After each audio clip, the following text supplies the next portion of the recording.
We're live. We are successfully live. I need to open up Twitch.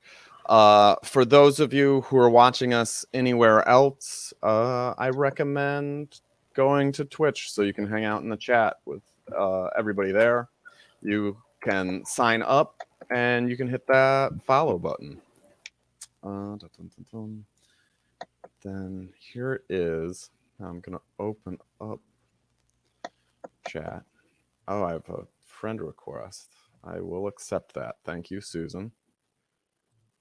I do want to be your Twitch friend. And then to anybody who is watching this after the fact, I will say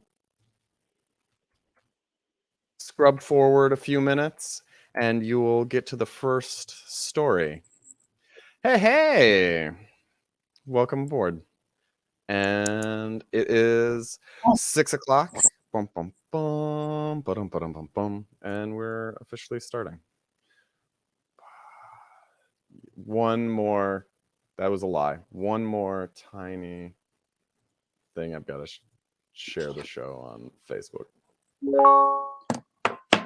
Like.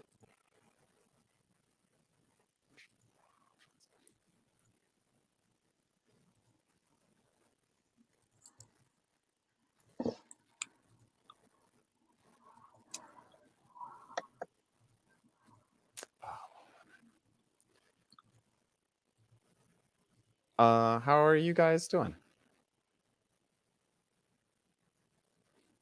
Susan, is your story ready? Yep. You've got it written out and here.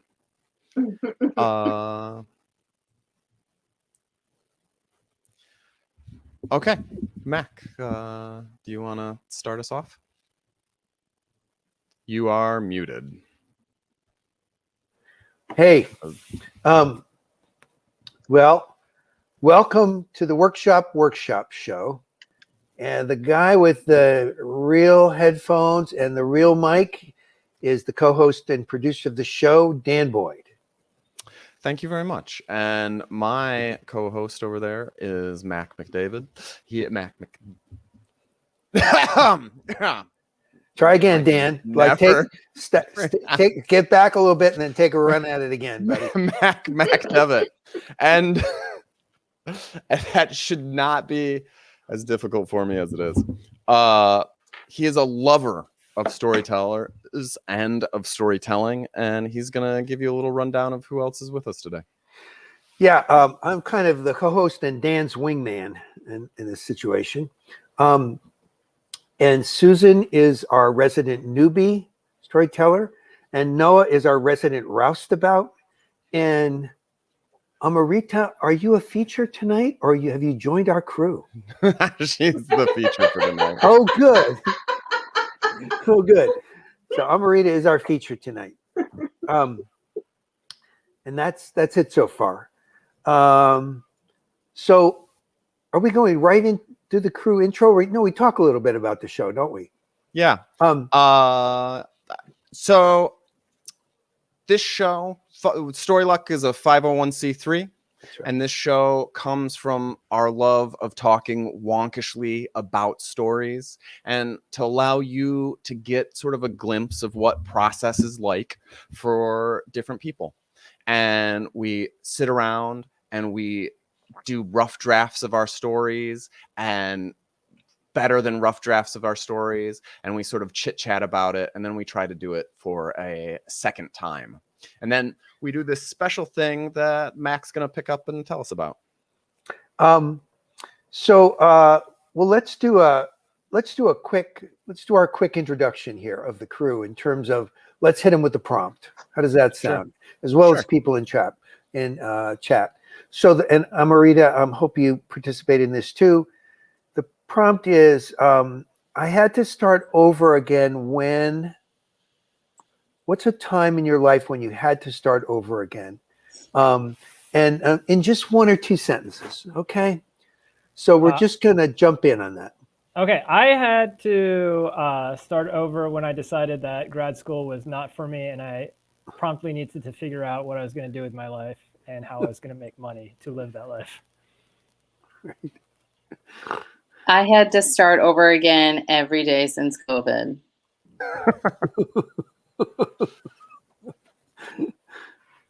Susan? I had to, can you see it? I had to start my physical therapy over again when my dog pulled me and I fell on my finger that they had just fixed in October. No. Dan, how about you? I was in a very intense game of Risk. And if you aren't familiar with this, there are a lot of pieces and they are placed on the board. And one of my friends was losing. And so he rolled the dice onto the board so that we had to start all over again, including our friendship. So I had to start over again when I was fooling around with a friend and he flipped me and I got up and I said, where are we? Why are we here? How did I get here? I had a concussion. So all right. So we're going to talk a little bit. Oh, any prompts in the chat? Oh, yeah. People in chat, usually we have Ahmad with us and he is stuck in work again. Yeah. So let me see if we recognize anybody. Hey, David and Crispy. If you, Mr. Wiley, good to see you again. If you have stuff, is there a time in your lives where you have started over again? And you can give that to us and we'll highlight it and recognize it as we're going. Sounds good. Yeah. So tonight, what you're going to see here is you're going to hear two storytellers tell stories. One of our featured guests, one story from them, and one story from one of the crew members.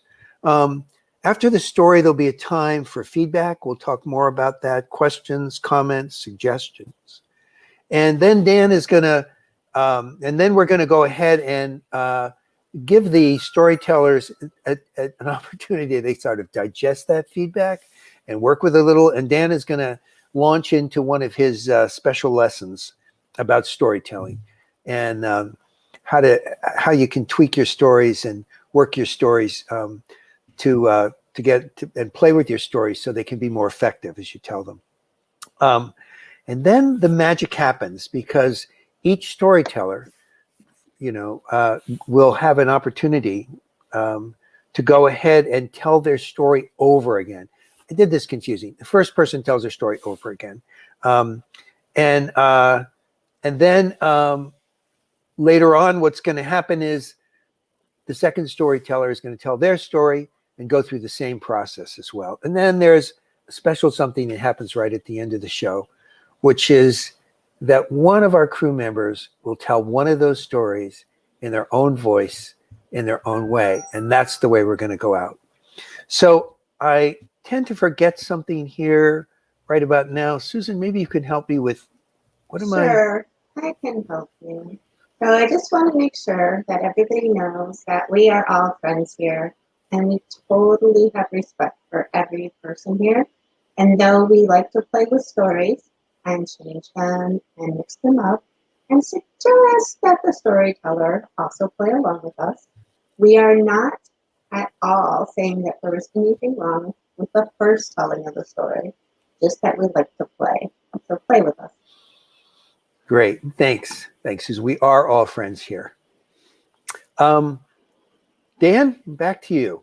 Yeah. So we've had a couple people have some shout outs in the chat. I think we've all had the time of getting fired. Is that true? Has everybody in this room been fired?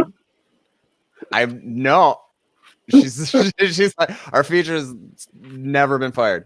I have been fired. I was with Noah while was happening to me. And it was miserable. And I did feel like starting over. I actually moved out of state in dejection. And then another person said after prison, they were starting all over again, which that one I do not have. So I hope you jump into Discord and tell us about that afterwards. Let's see if I can find the Discord link. I bring it up. There you go. If you haven't joined our Discord, there's the Discord link in the chat. And Amrita, are you feeling like you're ready to tell a story? Great. So I'll start by saying that Dan and I had a really interesting conversation, and I thought I would name it because I thought it was a really good conversation too. But I'm particularly interested in how to dismantle storytelling, getting away from the idea of a middle, beginning, and end, and like not feeling that it has to conclude with a nice bow of like, here's the resolution, protagonist, antagonist, major dramatic question, any of that, a crescendo, a build. And so this story is a bit of an attempt at that. And I'm taking two things and of course we can push it in any direction. I really appreciate what Susan, you just said. So I welcome that. And it is actually I'm not going to give this away. So with that said, I'm going to attempt to push this. Although we'll see. Let's see what happens. Yeah. Okay. So I can't see anyone but myself, which is a little weird. So I'm gonna not look at myself. Give me 1 second. I'm gonna make this a little dark. There we go. Okay. So once upon a time, there was a woman, and she was an extremely talented seamstress.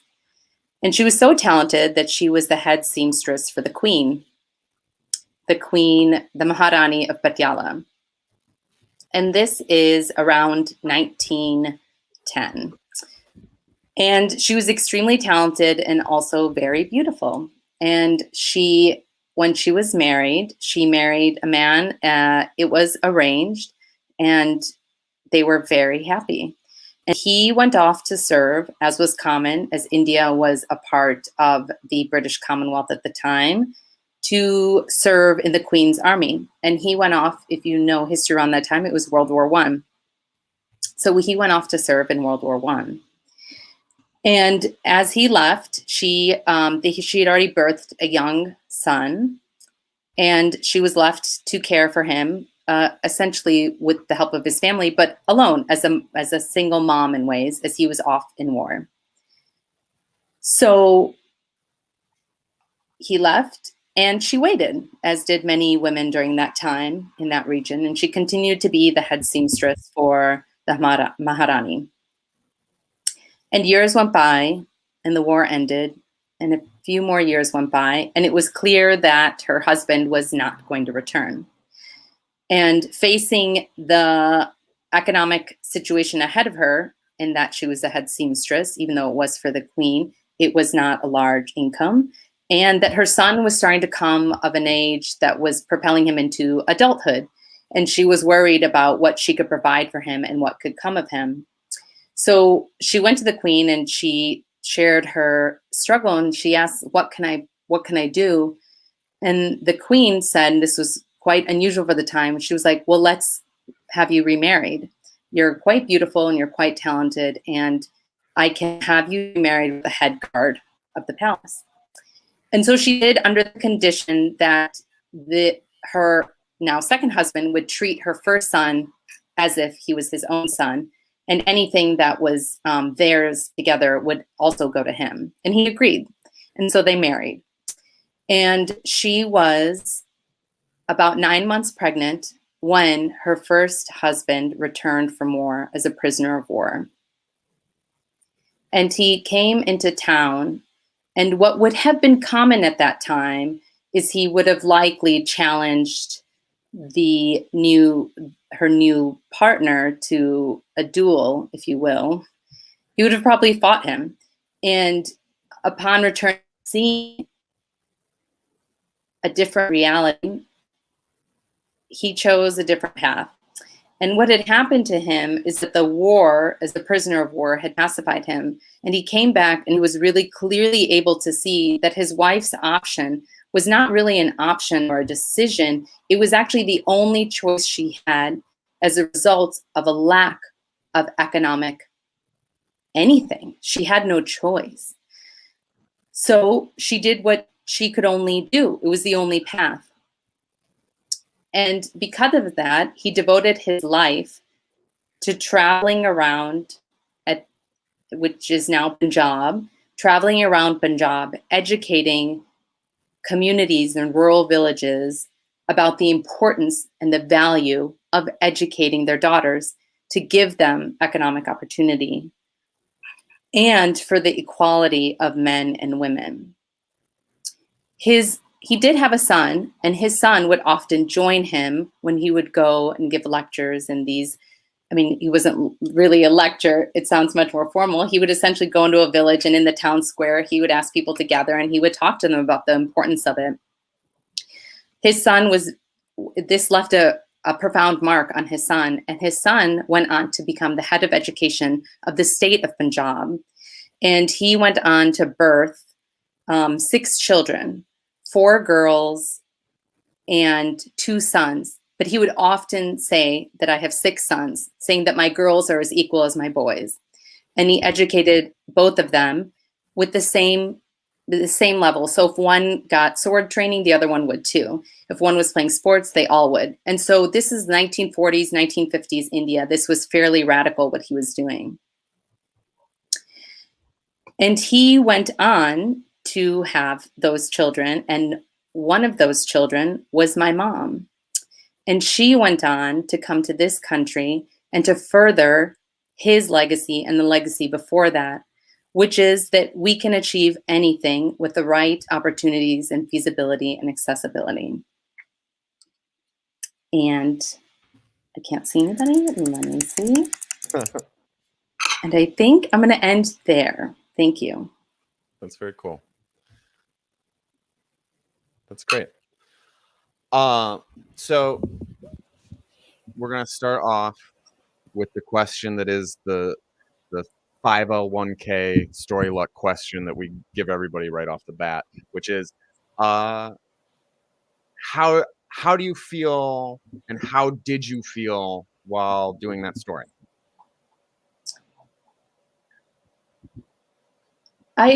This one in particular, because like I don't want to reveal that it's my family, so I leave out some details and like names. And I mean, although as I'm saying it, I'm like, no one here is going to know those people. But I think I've told those in the other context when I've told it, it's been people that might have known. And I kind of like this. So I kind of struggle with that. But then I also like this idea of like playing with this, like, what do people imagine in their heads? Like, I love to ask the audience, what were you imagining when I said once upon a time there was a woman? Often, most people have said like, oh, I was imagining a white woman. So what did it do in their mind when I started naming details that placed it in India, placed it with a brown face, you know, maybe something that looked like me, although probably not the bangs and this fabulous new haircut that also looks like a wig. So, and I always feel a little nervous and a little anxious telling these stories. There's always that at play, but then also like a little excitement to share. And in this context, you know, I can't see people's eyes, so I'm very much a live performer that, Right. So it kind of can go, for me personally at the time, I was like, oh, this feels so flat, like I can't quite. So there's a little bit of like probably like critique happening at the same time. Yeah. I think that is all astute and interesting. Yeah. I am gonna pass it off to Mac. What's your first impressions? Amrita, it's interesting. Let's get her to say her name for us. Amrita. Because Yeah, No. it's thank you. It's like you're thinking it, like Yeah. you're thinking about it, like and then re, tha, Amrita. Amrita. Mhm. Okay. Yeah. I'm terrible with this stuff. Even like Okay. Dan has trouble with my name, my ethnic name, McDevitt, you know. But it's very much like a fairy tale, you know. Um, and it has a sort of a very logical kind of progression, you know, even though you said that maybe you were experimenting with something else. And so my first sense as a storyteller is that it feels like a report about. In other words, you're telling a story, you're telling about. There's no point where I felt like I was in much of a scene where I could sort of visualize what the scene was like, even though I think there's lots of scenes in there. And there was almost no emotion that you communicated in your voice. So maybe this is the way that this fairy tale or this story needs to be told. I'm not sure. But another option would be to pick up a time in the story, a scene. Like, I think there's probably other ones, but one thing I just think about is this guy returns from the war. And what does he look like as he comes? Is he like walking through the village? How does he learn that his wife has married another person? You know, and what goes on inside? And then what is his first feeling, his second feeling, do you know what I mean? Third feeling, and then he, you know, because of his thing that happens.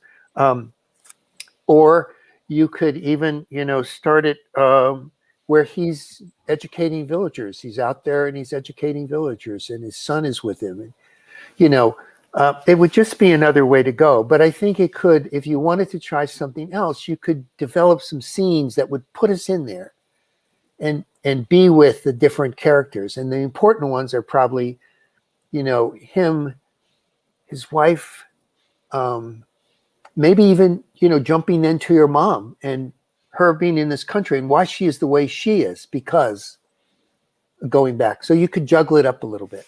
So anyway, but it's a fine story the way it is. It reminds me of fairy tales, which often do it this way. And I think that's a fine way to do it. Or you could play with trying to get us to feel emotionally connected and for us to sort of be there with him in a very real way.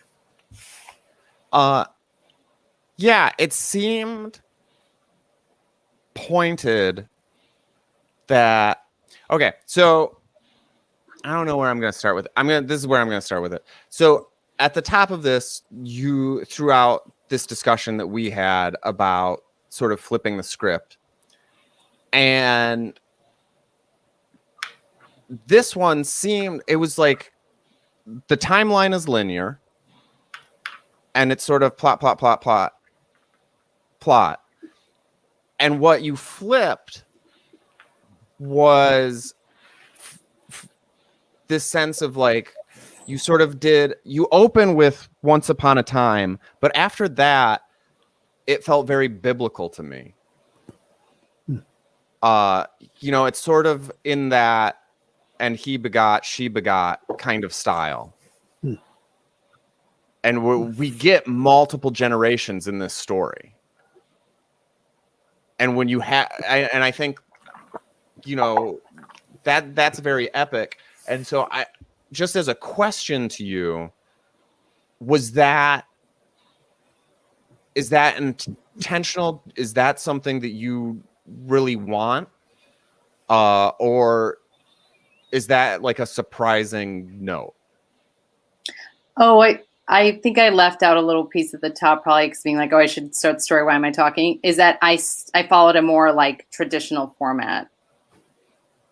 Okay. A bit. Yeah. Okay. But the only probably thing I didn't really go into is like, there's really no clear, like, and there's no real clear protagonist. I mean, you could tell it in any way. There's not really a clear antagonist. You could tell it in a way that there is a clear antagonist. You could tell it from so many different. So I kind of am saying that I I did stick to that linear world of like that's, you know, somewhat of a structure, but then broke some things. Yeah. But probably wasn't well done. So yeah. No, I mean this is the point. To talk about it. How, but just because I don't partly because of our conversation, I just want to check to see like how do you feel about that idea, just like having heard it about scenes? Is that the antithesis of like, because I think one of the things we talked about is that, so if you think about this thing about you should have a protagonist and he should really want something, right? Yeah. That's sort of one of the main things about this Western style of storytelling is that's really important to people.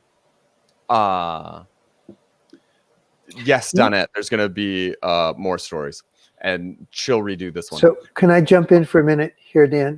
No, I need to finish this thought. So, but the thing is, that rule is like for a reason, and we never talk about what the why is. And you know, a few lessons ago, and we've talked about it once or twice. We talked about this in like marketing our stuff, and there's this guy Simon Sinek who talks about start with the why, right? And you can think about this in different ways, and one of them is this idea of like, if there's a rule that you're sort of butting up against, think about why does that exist, and if you find the why, you can find good ways to subvert that. So why do you want to have a protagonist who really wants something? Because it creates this hook for the listener to be like, is he going to get what he wants? Right? Is he going to get what he wants? Well, can we have something else be the question of, to propel the listener to be like, what's coming next? Right? And so if we don't want to have a protagonist who gets something that he wants, and you basically don't, I think you succeeded in that. Like, right? This is like so interesting. This character has gone off to war. He wants to keep his wife. You've got the wife who doesn't really seem to want to marry the guard, but that's what happens. And then he comes back, he wants his wife back, and he's like, I can't have what I want.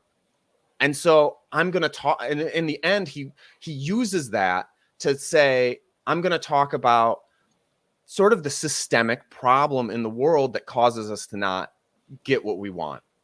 And that's a really beautiful intellectual story that you've got here.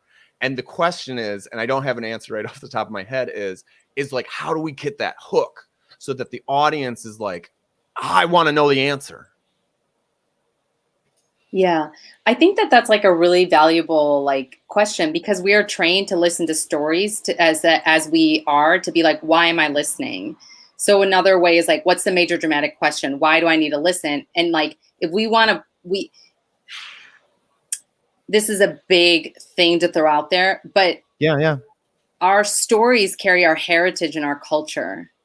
So the idea that we've elevated storytelling to this thing as a performance or a show, like, and it's also like our stories aren't so linear. They aren't so clean. They're messy. There are details that don't make sense.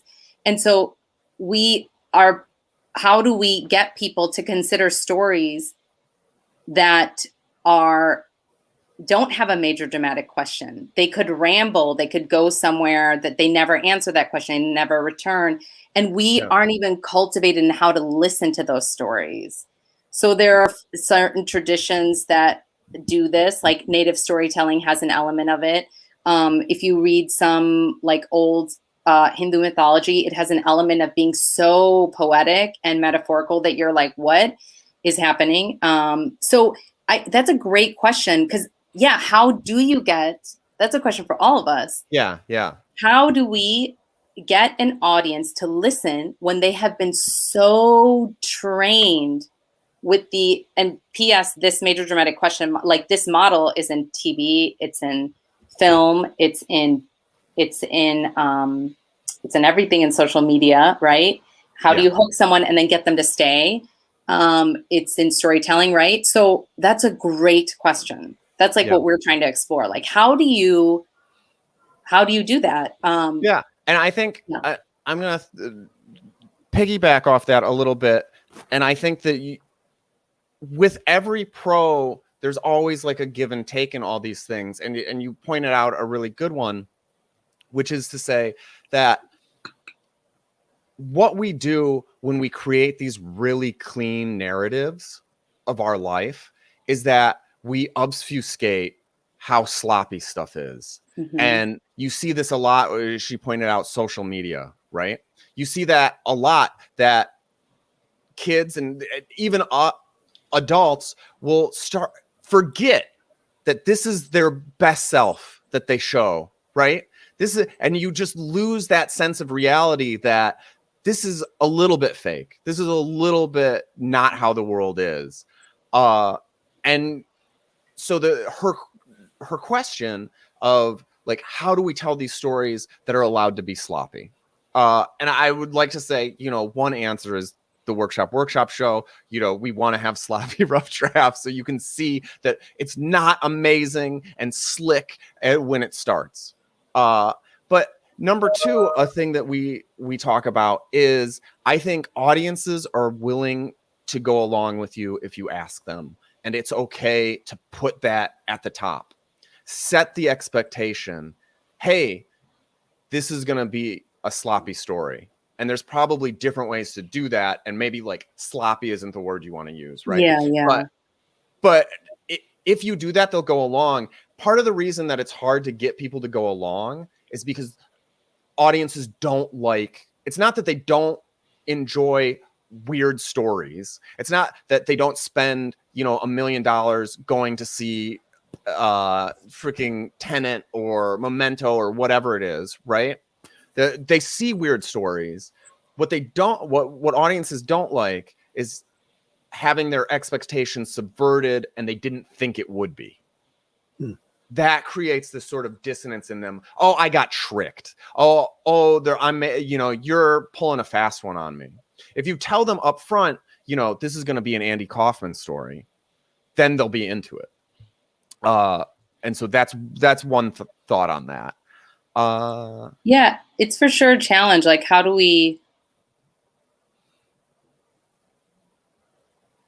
I think there is like, part of the reason why we do like tell it in the way of like for the audience to have a buy-in, because so much of our relation in the world is so much about how me as an individual, unique one person relates to the world, how I see the world, how I move through the world, versus thinking about how is there a balance? How is it a we? How is there, it's actually like, it's a great challenge. Like, I don't know if we could actually accomplish it. It feels like it might really only work with communities that have a list, like that can hold something that isn't so centered on the individual, on the self-relating. But I don't know. We haven't really experimented or tried enough, right? Like, yeah. No, but I think people can do it, and it is that question of like, what's the hook for them to keep them interested? Because I think you do need something, right? And also there is a part of like, there are histories, but in stories, I think it is a good thing to be like, I'm telling you this because I want to impart something to you. Like, it's a gift to that audience. Yeah. And I don't think that's a bad thing, right? This idea, it doesn't necessarily have to be theme, but there's something in it that's a gem that I want to show you as an audience. And so, so let's hit that question. And I'll phrase it this way. What draws you to this story? Because it feels like it's something, like there's something there that like, this is one I want to work on. So I thought this, for me, what I wanted to do with this group is there's so much of like excellence of like we've been inundated with history of like whiteness and white excellence, and I want to share like the excellence of my heritage and my people. So it is important for me to like put that one out there, right? So I like to tell those stories of so that's my hook for particularly sharing it. Yeah. So can I jump in, Dan? Yes. Yeah. So I'm starting to get it. It's taken me a while, but I'm starting to get it. Because I see this perfectly as a hero story, of course. And I realize that I'm framed that way, you know? Yeah. So I just want to tell you the one thing I thought about, and there's probably dozens of these things that could be done. But I thought of telling it as a story that started something like this. Imagine that I am walking on this path and my mom is holding my hand. And you know, it probably didn't really happen this way, but imagine that I'm walking and she's holding my hand and she looks at me and she starts to tell me about where I came from. And then you tell the story as your mom would tell it, and that linear, you know, that sort of fairy tale kind of way, leaving out the dramatic conventions, leaving out the, you know, all the energy that it would have a different kind of energy. It would let us be there. You could even be asking her questions like you would. Like, what? He didn't? You know, but I'm trying to think of how you could frame it for an audience that like is primed for one thing, but you could give them something else. And you could even say, and it didn't really happen this way, meaning I didn't walk with my mom and this is not the way I heard it, you know, but this is the way I want to tell it to you. So just an idea. Okay. But I think you're really onto something here, and I want to try in my own structured way to break out of that structure and begin to understand what you're trying to say and support you in that. Yeah, and I'll add, hey y'all, it might not work. You know, no, like right. Yeah, but you're trying. The other thing too is like I'm so in the believer of like, oh, let's try. Yeah. You know, we don't know, because like I'm inundated with it too. It's hard for me to break it. So let's like I really I'm writing down all these notes because I'm like thinking like how to push it. So I appreciate that. Yeah. I'm gonna throw it to Noah and then Kay after that. If you've got something you want to throw out, Noah. Yeah, thank you for telling the story, Amrita. I hope I'm saying it right. I love the framing as like once upon a time. I immediately wrote it down as like, ooh, a fairy tale. This is awesome. And it sort of had, just the way you told it, sort of in a calm, bedtime sort of emotional level, really, lent to that. And, because it is set somewhere that I've never been and I had to imagine it, I think that framing gave me a lot of space, to take that liberty. I didn't need to exactly know everything about it. And yeah, I was thinking, you could sort of focus on that, make it more like a fairy tale even. I haven't listened to or read a lot of fairy tales recently, but sort of, the sense of the unreal and fantastic. And I think there's a lot of repetition and sort of with this, these generations you go through, I think there's probably something you could play with there. Tension. Because these are supposed to be true stories, I was like, we're starting in 1910. How true is this going to be? How's this going to connect to our teller? And so I like throughout the entire story, I was like waiting for that and wondering about how this is going to connect to you. So source of like tension and wondering what's going to happen that isn't necessarily about like the story and the protagonist or whatever. Mm-hmm. So that's all I had.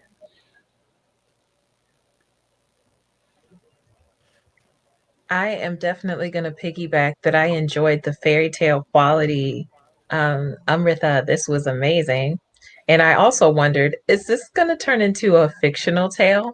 But it wasn't. And what I would love to see, rather than necessarily changing a lot of the structure of what you gave us, is maybe that emphasis on what the main character was feeling when he found out that his wife wouldn't be his wife anymore. And even if you make up a time where he's like, so he vowed that this would never happen again, he would find a way. And you might not allude to everything that he was going to decide to do in order to create these opportunities for women and girls. But you know now that like he's incensed and he's like full of this emotion. And so us as the audience, we get carried along just knowing that like he's heartbroken. He's really, really sad about this. And we can still journey with him in the fairy tale. We don't necessarily even have to know, if you don't want to give it away, that like he's like, women and girls need more options up front. Maybe it's just like, okay, this should never happen, that a man has to lose his love or whatever. So he made a vow to himself that this would never have to happen again and he would find a way. And so we don't know what the way is going to be, but at the end it's like he taught his sons and his daughters to be equals, and to have equal opportunities, as much as he could. And this was so dangerous. This was so risque. And, and now it's me and I've benefited. This was great granddad or what have you. So I would love to just be there in that emotional energy with him, but I could still see you telling it like a fairy tale. We just know that like now he has a vow that he's going to do something different. Sweet. Boom, boom, boom. So I went into chat and asked them about how they were feeling about whether it was fiction or not because of that Once Upon a Time opening, and there were sort of mixed responses there. I was questioning, I think, up until near where you got to your mom. And then I was like, okay, the whole thing is just 100% true. It's all true, everybody. Yeah. Little tiny things that I have notes on. Boom, boom, boom. I don't have an answer for it because you're obfuscating them on purpose, but not having names is hard on me. And if somebody has a name, then it sort of cues me to be like, this is an important character. I can sort of slot them. And the thing that I like is to be able to see people, because if I can see an image, I can fit more sort of details in them if it's connected to an image. So I'd like to see some sort of imagery, if that's possible, and whether you go with like fake names or you decide not to. I think the other answer to that is especially in sort of fairy tales and thinking of that sort of range, there'll be a repetition that you'll see. The three little pigs, they huff and they puff and they that sort of thing.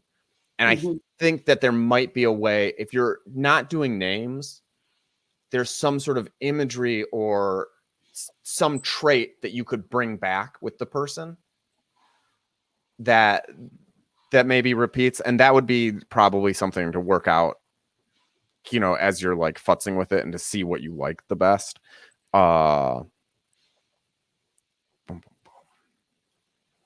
So thinking of that, it could be something like, and did he challenge him to a duel? No, he didn't. Did he treat his sons and daughters differently? No, he didn't. That kind of thing. It could be around the character, that you could have a repetition. Yeah. Yeah. Another thing that fairy tales do a lot is they name them by what they do. So there could be the soldier, the seamstress, the child, and those harder, and I am just another person. Yeah.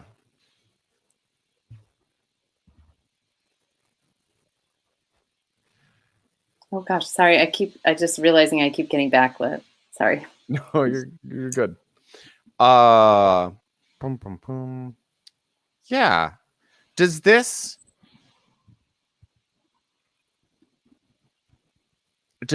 feel like where how are you feeling right now? Does this feel like enough that you have an idea of how you would take it for a second telling?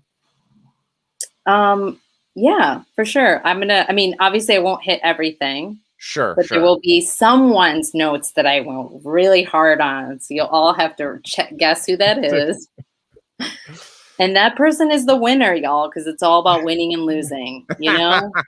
Are you a winner? Are you a loser? Where do you fall on that line? Right. So yeah, I mean, this is fun. So I'll see which one goes. This story is about everybody winning. Is that right, Mac?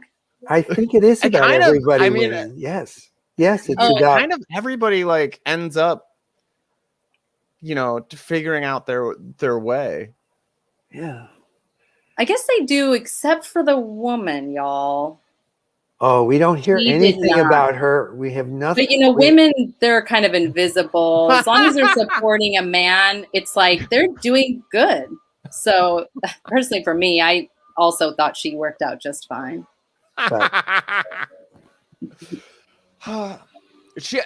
Yeah. Mac, I'm just teasing you. I know. There are minefields out there. I know. I step on a lot of mines, so it's fun, isn't it? Yeah, I know. But I hear you on that. And I thought it was Yeah. very interesting that she has such a minor role in this, but that's a message in itself. Yeah. Well, Yeah. there is an element of Chardi Kala and Sikhism that is like very deep in Punjabi culture, which is undying optimism, which like it's as if all of these people have hope. They all do make the best of it. And that is an element of the culture. Mhm. So even for her, like she made the best of it. Mm-hmm. Yeah. Also, can y'all hear that in the background? No. Okay, good. So do I go away to rewrite now? Yes. Do I do it right on the spot? No. If you are in control of this process. Oh, okay. And so if you are feeling like you super want to go right now, otherwise we'll give you 10-15 minutes. Oh. Our plan was to give you 10 to 15 minutes while Great, I let's do a do little that. talk. Don't give me a choice, dude. Tell me what to do. Right, Tell me what to do. Okay. Thank you, Dan. Okay. I'm gonna put you on. Perfect. All right. So I am gonna talk for a minute. I have, and I think it'll be ready next week. There's a really good TED Talk about subverting these ideas of there has to be a villain and there has to be a hero and things like that from one of the writers who works for Pixar. Has a really good TED Talk about it.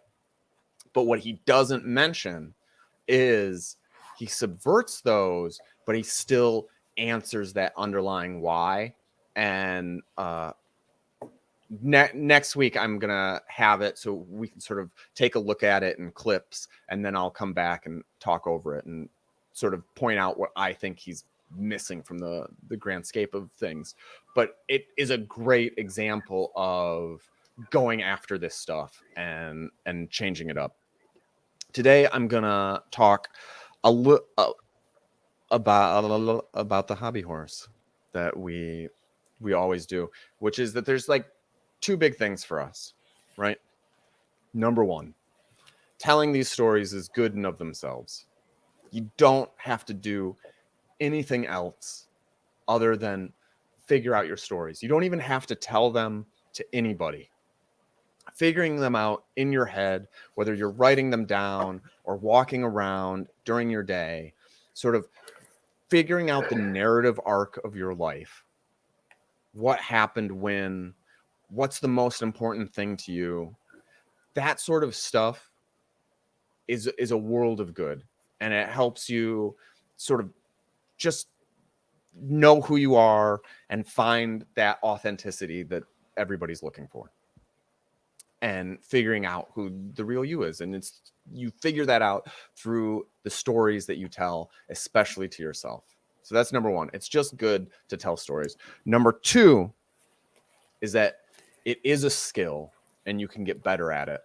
And you get better at it most efficiently through dedicated practice.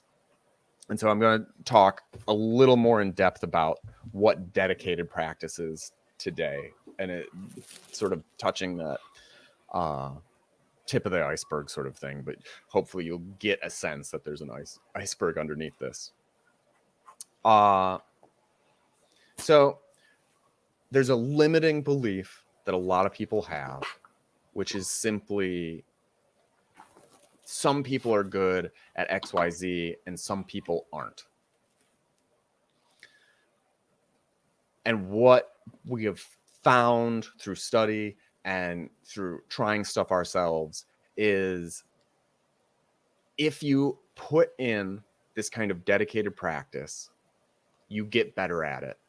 And by looking at studies of people who say differently, I was born this good, you can go and talk to their parents and do interviews with their friends, and you find out they weren't born that good. They actually had coaches and did training. Nobody is born being able to play the piano like Mozart. It's just a marketing fib that people have done to sell albums and sell themselves. Everybody puts in the effort and the time to get better at any skill, and storytelling is no different. So a bunch of weeks back, we talked about explicit versus implicit learning. One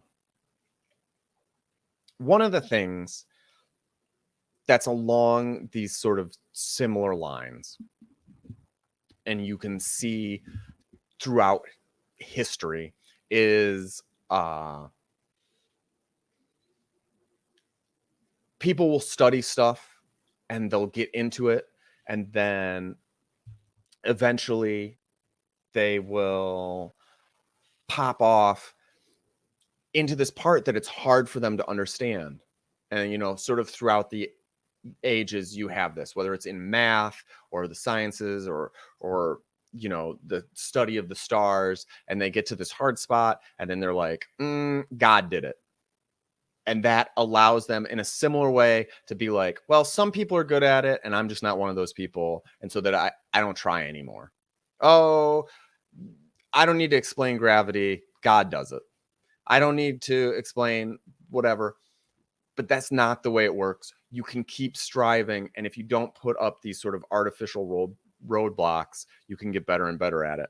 And what we talked about in that lesson where we talked about this implicit and explicit learning is that the more explicitly you work on your learning skills, you come to two sort of reasonings. That if you're not getting better at it, if you think of it as a skill that you can get better at, there's two reasons that you aren't. Number one is effort. You're not putting enough effort into it. And number two is strategy. So going off of that, I'm going to say it is unlikely that effort is the problem.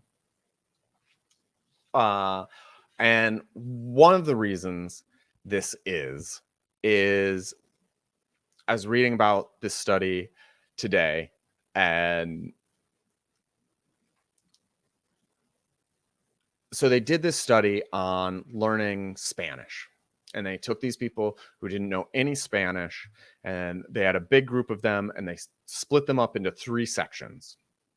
And one had class once a day, and the next group had class once every other day, and then the next group had class once a week. And they would regularly do testing, and they would do these classes over and over again. And what they found was they would give these people 60 days break after they had finished all the lessons, and they would do a test to see how much of that had sifted into their brains so that it was stored into their long-term memory. How well could they do the translations that they had learned over this 1 month class? And the answer was that the people who had class once a week retained 95%. And the people who skipped a day retained 85%. And the people who had class every single day were at 65. Now, during the regular testing, the people who had class once every other day and the people who had class once a day did much better than the once a week group. But when it came to that 60-day break, though the once a week group was the one that actually had it sift. So we don't have that fully figured out, but resting in between practice is really important. That taking time off to do other things in between and coming, but repeatedly coming back to it and sort of pushing yourself in a new and interesting ways is the most efficient way to keep and retain things for long periods of time. So most likely, if you're having an issue learning a new skill, that is a strategy issue rather than I just need to knuckle down and brute force it. There is a coding sort of joke that they say if you're trying to like hack somebody's password and brute force doesn't work, you're just not using enough of it.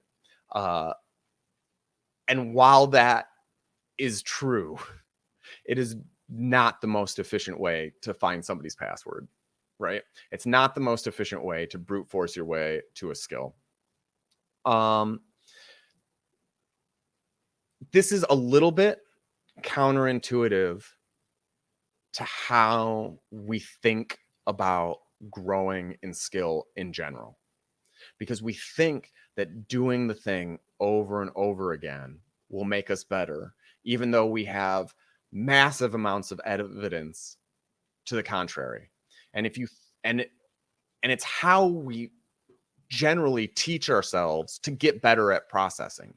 So if you take soccer for an example, you go out and maybe you get a coach and take a lesson, but most likely you go out with a friend for the first time.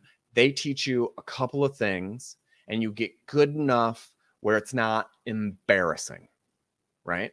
And you can pass the ball and you kind of know your positioning, and then you play. And you can play for that, like that, for years and years. And it's just a fun thing to do. And your body has this like rote thing, but you do not get better, right? If you don't push yourself, if you don't continue with lessons, if you don't look to the next level, if you don't sort of what we were doing today with this storytelling and this discussion here, if you don't go back to that and examine it, what went wrong, what goes right, if you don't bounce those ideas off of other people, you don't get better. There's this idea, you know, with doctors or with anything that has an expert, oh, he's been doing it for 20 years, he's the best. But the truth is that if they've been out of school for 5 years and they haven't gone back to school for training, they've just been on this autopilot and they've just done it a lot. And the truth is, after about 5 years, you start to atrophy. You don't get better. If you're not doing a dedicated practice, if you're not doing purposeful practice, then you're losing those skills and you're just sort of stagnating and just slowly degrading. However, that comes back to bring us to the number one in terms of storytelling, right? That seems like a little bleak. I thought I could study this and be good, and then that's over.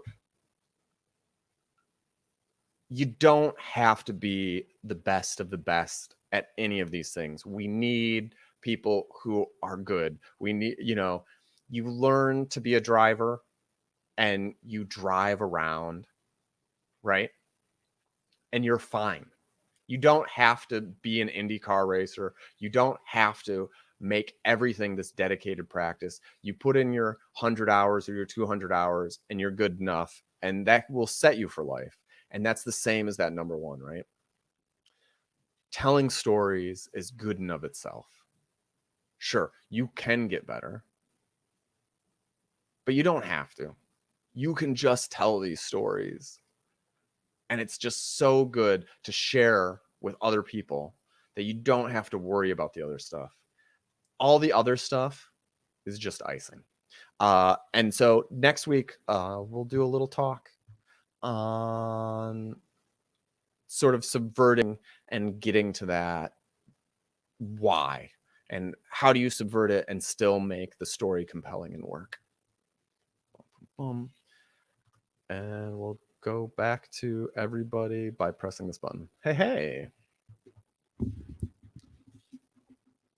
And everybody can unmute themselves. How are you feeling? Are you ready? Yes, I was honestly really intrigued by what you were saying. But it'll be fine. Also, I can't see Susan's face either because of the Story Luck logo. Oh, yeah, now Kay's gone. Kay's turned her video off. It rotates. Oh, so Noah was up there for a long time. Seems they would have a solution to that, but here we are. Shall I begin? Yes. Or do you do something? No. You are 100% ready to go. Can I ask a favor though? Could I see people's faces? Because I'm just looking at myself right now. We can do it. Oh, yes, that's perfect. Oh, hello, everyone. This is so much better. I have a story to tell you. Once upon a time, there was a woman who was beautiful because that's a woman's highest worthy. Really, how beautiful are you and how fuckable are you, really? And she was a beauty. But don't worry, beyond her beauty, she had a skill. She could sew things, which is important in a particular time. And that time is the early 1900s. And I said once upon a time because it's a real story. I tricked you. Get used to it. And this woman, her name is Sham Kaur. Sham meaning evening. Oh, that ding you just heard is my work email because unlike Sham, I work in a corporate system. She did not. She worked in a different oppressive system, but that's neither here nor there. Sham Kaur was a woman of skill and talent and beauty. Don't forget she's beautiful. And she was so talented at her skill as a seamstress. The Maharani of Patiala. Time out. We are talking India. At that time, if you don't know your history, India was a commonwealth of England. Yes, the empire of the British, aka the sun never set on the British Empire. What that meant is that literally they had so many territories that the sun was always up in one of them, if you did not know. India did gain their freedom. Don't worry, that's another story in 1947. That's right, history. Okay, so back to, we are in the early 1900s. Punjab, it's not Punjab yet. It's an area run by a queen, because India used to have little fiefdoms and lords and kings in it, if you will. And Sham Kaur was so talented that she was the head seamstress. This is an accomplishment, an achievement. She's good at what she does, and she's also pleasant to look at. She gets married. I'm sure he was good looking, though there's no photography then at that time. Maybe someone drew a picture of them or stenciled them, but we don't know. These are unknowns in the world. And they got married. They were happy. I think they had really good sex together. We don't know. We hope so. We hope, because you know what? They didn't have pornography then. So their idea of intimacy was actually feeling it versus imitating. You know what I'm saying? You know, some of us, we've all seen porn. So we go into it and we just imitate, right? They're like, they look like they were having a really good time, but I'm not having a good time. I don't like this. So anyways, Sham Kaur and her husband, confession, I don't know his name, and that's a problem because that's my Padnana, meaning that's my great-grandfather. This is my story, everybody. Yeah, let's just let that in. It's a problem. Wow. So anyways, they had great sex and they had a kid. That was exciting. And I think they were happy. You know, I'm assuming she had a vaginal birth and it was a good birth and it was full-term baby, and they didn't do baby showers then, but I'm sure that he was loved because he was a boy. That's very important. Her first son, she birthed a boy, an heir for her husband. Her last name does not matter. If I didn't say this already, she's a woman, okay? If you're starting to focus on her a little bit, you need to think about what you have inside you that you want to think about her, you know? So she had a boy. Yay, a boy. He was beautiful. It doesn't matter because he was a boy. And her husband, he was hot. He was sexy. And he was a warrior, and he went off to fight in the war. So back to a history lesson, World War I was happening, England, India. India was in the war? What? No. But the British Empire, if you were a part of India, you went, sir, da-da-da-da-da, we get it, right? If you don't get it, you can raise your hand right now. Oh, very good. If you do get it, you can raise your hand right now. Aha! Very good. Some of you raised 2, and that seemed like a surrender, and that was the right choice. You should be careful in answering my questions. Good, good, good. We're all learning. So he goes off to war, and I'm sure he fought epic battles, and he was courageous. He may not have been so good because he was captured and he didn't return. So they didn't have cell phones then or social media. So, you know, she's like waiting. She's like, we have this boy. He's like 10, 11 now.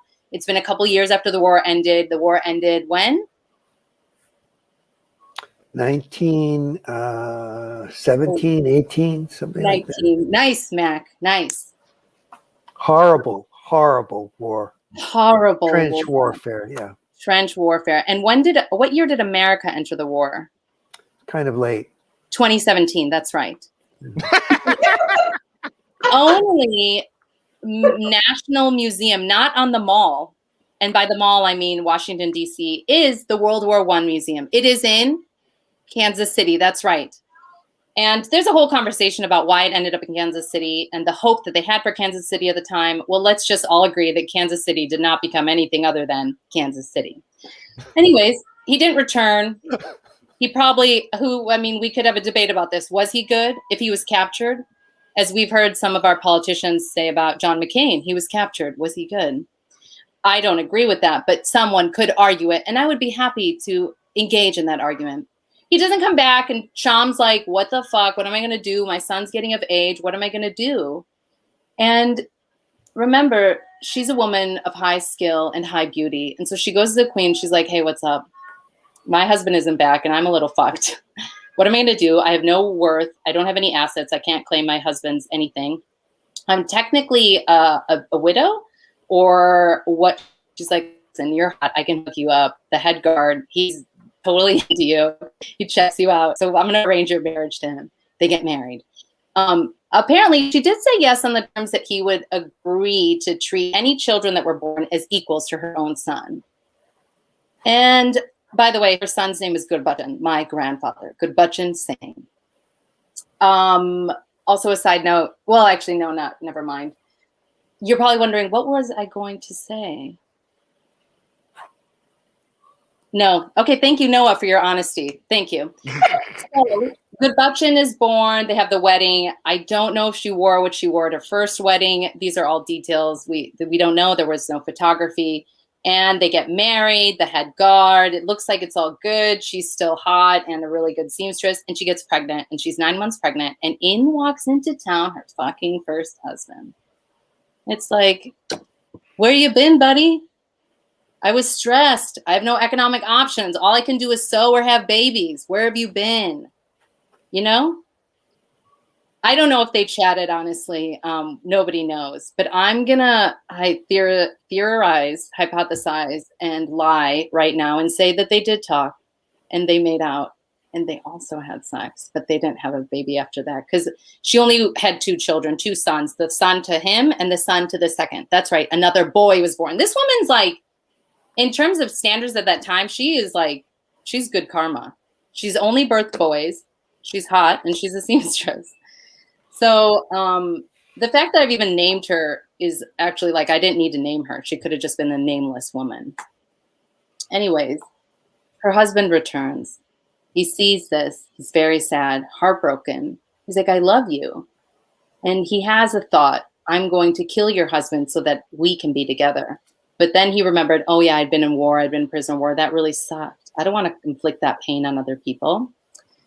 And the war, in all sincerity, had pacified him. And he really saw that his wife, Sham, and she was young when she was married. And she was young when she had her first child. And in a moment of desperation, she went to the one person that had the most power in her circle, the one that could actually lift her out of economic poverty. She went to her and she said, what can I do? And she may not have had in her intention to actually remarry. She may have just hoped that the queen would have helped her in some way. But the option that she gave her was one that perhaps benefited someone in her circle as well. So he could see this and he didn't fault her for it. He didn't fault Sham for it. And what he did at this time now, it's early 1920s. And his son is now probably almost a teenager, Gurbachan. And he tells Gurbachan, I'm going to devote my life. I'm giving up all my belongings. And I devote my life to changing our world so that we give women options, so that they don't have this choice, that they're not forced into these conditions. And so he traveled around what was then Punjab, village to village, pulling villagers together to saying your boys and girls are equal and you must educate your girls. You must give them a chance. And I think it made a difference. It made enough of a difference that his son, Gurbachan, my grandfather, went on to become the head of education of Punjab. And he had 6 children. He would often say, I have 6 sons, though he had 2 sons and 4 daughters. And one of those daughters is my mom, Balbir Kaur Dhaliwal. And she went on to raise us all believing in our equality and our potential. And right now you're probably thinking, gosh, this sounds so beautiful and so good, but I've only told you the good stuff. You know, there's so many difficulties, like the immigration, like India's partition, the freedom fight, what happened, right? But in all of that chaos, in all of it, there was one really powerful, beautiful thing that everyone could agree that in some way in their life, maybe it was their entire life, they've dedicated themselves to, and that was the equity and equality of women. And Gurbachan's father lived till a very late age in life. I think he was in his 90s when he passed. Again, remember, I don't remember his name. Something for me to process with my therapist. And he spent his whole life still being a saint of sorts, traveling from village to village. And now, as all good fairy tales end, what about the queen? We mentioned the queen and didn't do anything with her.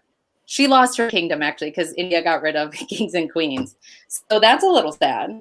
And then what about me? Well, I recently got bangs. I'm torn about them. They look like a giant mustache on my forehead, or like I'm an 80s fitness model. So, you know, the jury's still out, or it's a wig. It's up to you all to decide. The end. That's beautiful. Thank you. Yeah, I loved it. I loved all of them. There we go. Yeah. Yeah, that was great. Thank you so much. No more notes. I want more notes. I didn't know. I will say that I was like, I'm just going to try and push this in a comedic way, but then have some of the moments of the details that everyone was saying. And it was a Success. challenge. Yeah. It was very funny.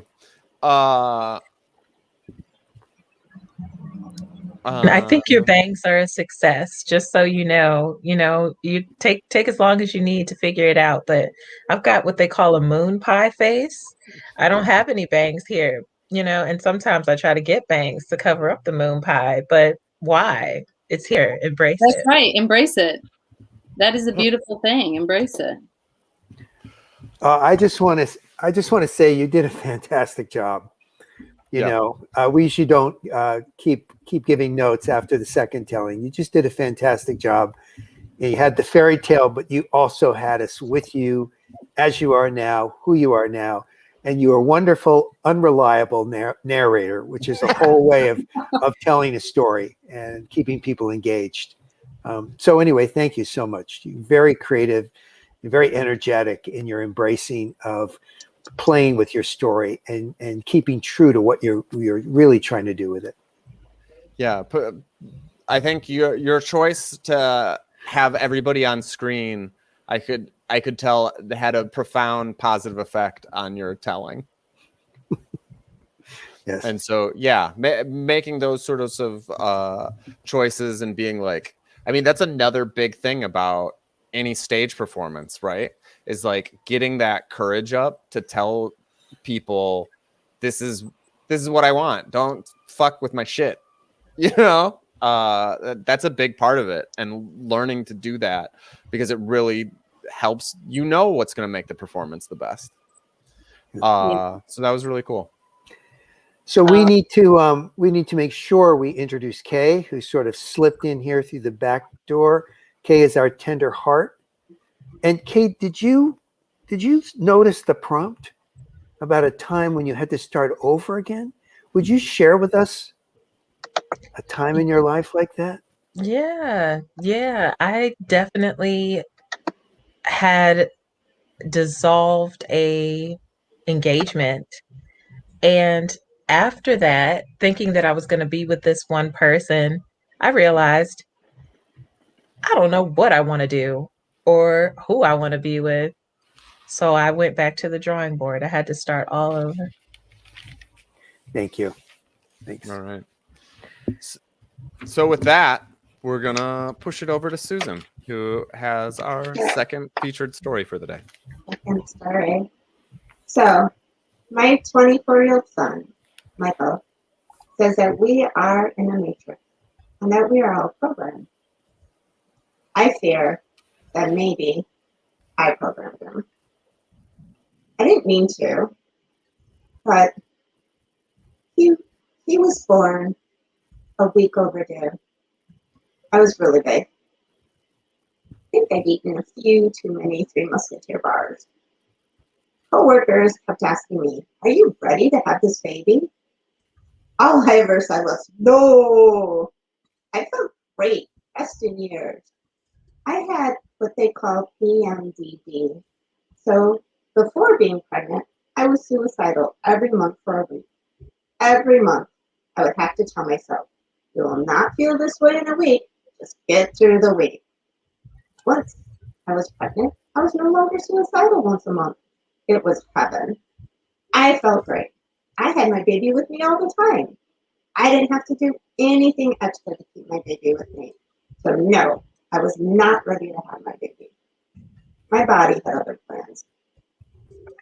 January 17th, 1997. It was a cold evening in Glenview, Illinois. I know cold's a relative term, so I will tell you the depth of the cold this evening. It was -9 degrees Fahrenheit. The wind was blowing strong, and I was 9 months and a week pregnant with Michael Gary Mallard. I could not even zip on my coat. I was at work, and I went to put a fixed asset tag on a computer. I was the accountant, and swish, you heard it, my water broke. Luckily, we had enough other women at work with me, but given birth before, since this was my first, and who knew it was time to get me home.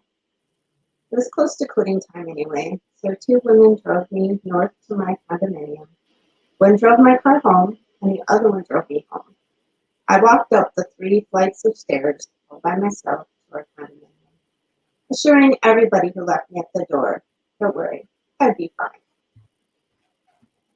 First babies often take a long time to come. I was kind of lucky that my water broke so fast, though, because my husband, Bobby, had not liked the hospital I was due to deliver, so at the last minute, we switched to one a little closer, but where my doctor could not practice. The only way they would take me was if my water broke. And lucky for me, it had worked. It broke. Bobby was due to play a gig that night. He was a guitar player. I told him, I'll go play it. This should take a while. He was like, no. He called the band and said he wouldn't be making it. So from about 5 p.m. to midnight, the pain kept increasing.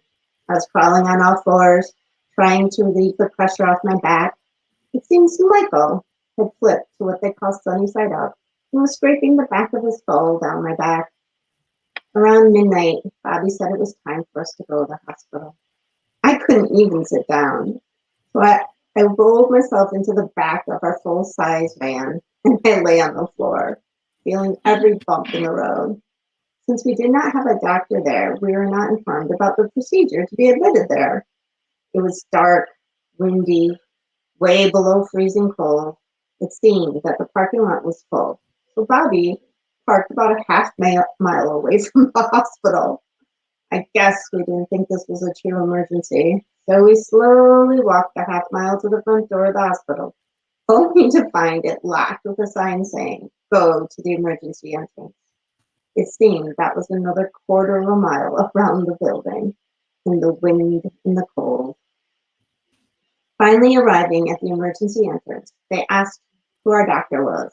I said we did not have one here, but that my water broke at 5 p.m., so our understanding was they had to take me.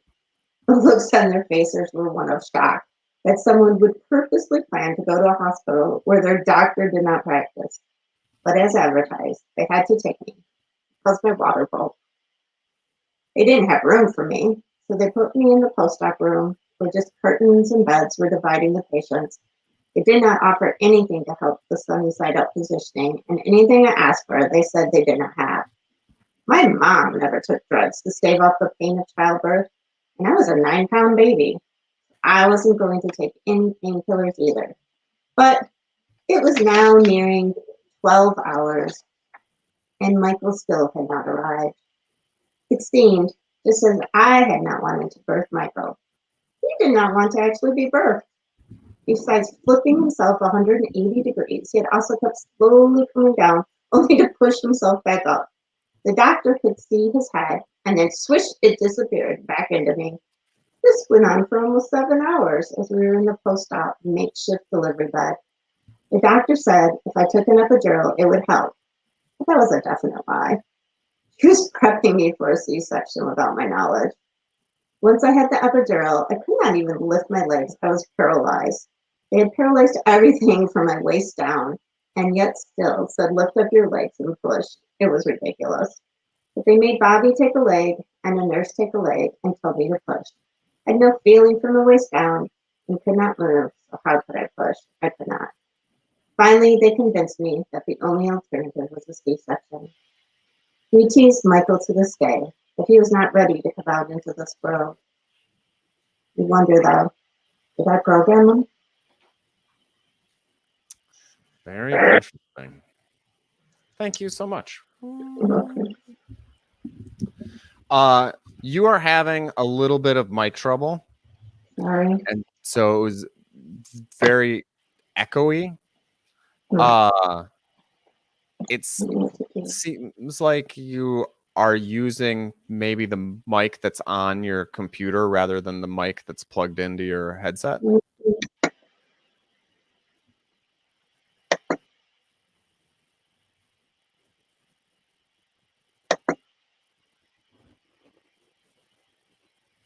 It says it's this one. Okay. Maybe switch to the other. You want me to switch to the... Yeah, let's see if that. changes anything? All right. I'll work with you during the week and we'll fix this mic problem. Okay. So first questions first. How did you feel about this telling? I thought it went better than when I read it in my head. So I like Okay. it. Yeah.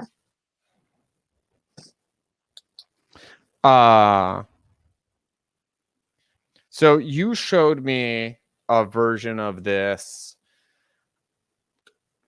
a couple days ago. I think it's greatly improved from that one. The scenes were vivid, and like you being in that hospital was very, very clear to me. What I'm gonna throw it to Mac. Oh, you're on mute. You started out and you I didn't quite get what you first said, that then you came back to at the end about him, Michael, not being ready either. What was that line at the beginning? At the beginning, Yeah. my 24-year-old son, Michael, says that we are in the matrix and that we are all programmed. All programmed. Yeah. Okay.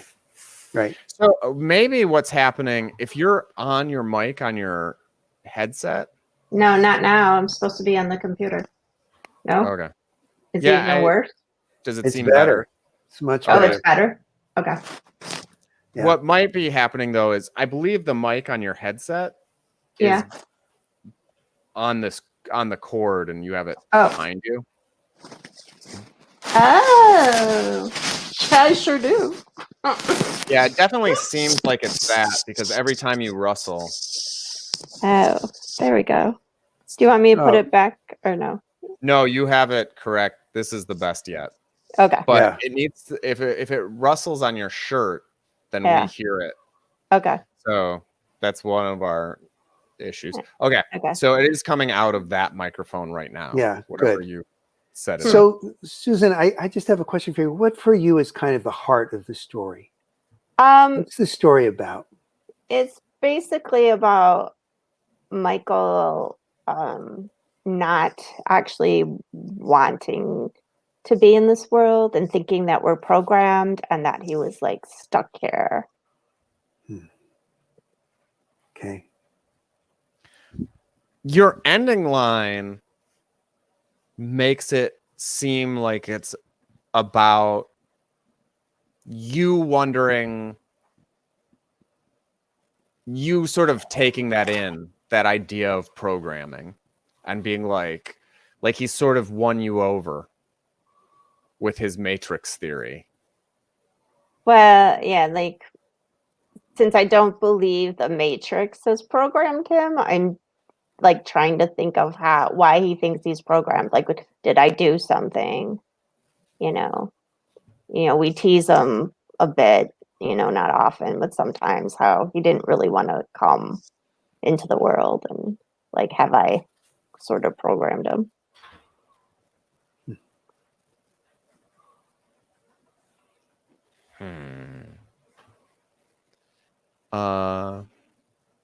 Gonna throw it to Kay. Susan, I want to say thank you. Sometimes you bring the most tender, raw, challenging concepts forward when you tell your stories. Sometimes you give us something seemingly lighthearted about being in a dog park and your dog interacting with other people's dogs and people trying to figure that out. And sometimes you give us tales that really, as an audience, I feel like we're left to wrestle with very big questions and you don't give us the answers. I can appreciate that. And I feel like when I was listening to the story, it was almost like maybe you wanted us as an audience to be like a crowdsource to answer these questions about programming. And was there a step that you could have taken, or was there a step that you did take that has influenced Michael? And it's just like, as an audience member, I can sit with how heavy that is and appreciate that. And I also want to say, as a friend behind the scenes who'd like to be a closer friend, that I'd like to talk more about that beyond the themes of the story and beyond the fact that it is a story. Because you might have already shared this with Dan previously, but you know what we say. Sometimes in the telling of a tale, something comes out of it and we realize that it's not over for us. It's not just a story. So thank you. Yeah, I think that's a good point. And just to be clear, if you have thoughts, Amrita, feel free to chime in, and you can just jump in over us. Sure. Maybe Noah can go, and then I can add something. Yeah. Yeah, thank you for telling that story. You always I feel like I'm kind of the jester, and you always bring something that we can really, that we really have to feel and that we really have to think about and chew on. So I loved your framing thing with the Matrix and being programmed, and not only because I'm a little bit of a programmer sometimes. It was like such a marked contrast with like childbirth and the biological reality of like motherhood and all of that. So I was expecting a completely different story. Childbirth seems like a nightmare. So kudos to everyone who does that. Thank you, Mom. Sorry for any problems I may have caused you, any pain. And yeah, I don't know. I felt like you painted the scene very well, and especially it happened in the winter, and you're telling us how cold it is, and then that little detail that you couldn't even zip up your jacket, that just stuck with me when you're walking a mile to the hospital, and I just was imagining the awful winter. And yeah, sort of the nightmare at the hospital and how terrible hospitals are just normally. And then clearly they were awful to you. So I thought, that was all very well done and I enjoyed it. And it was a little horrifying because I'm squeamish about getting an epidural. And I was just like, ah! She said no. Yeah. Yeah. I mean, there is some thought there in regards to the Matrix being a repeated motif, because you've got that really powerful line that they had set me up and prepped me for a C-section, regardless of my wishes and how I wanted to have this done. Their interest in expediency was more important than my boundaries. And that idea of your body getting programmed by drugs, where it's oh, I can't feel my legs. There might be some sort of something to work on to create that sense of threes, so we hit the Matrix multiple times. Is a short thought. And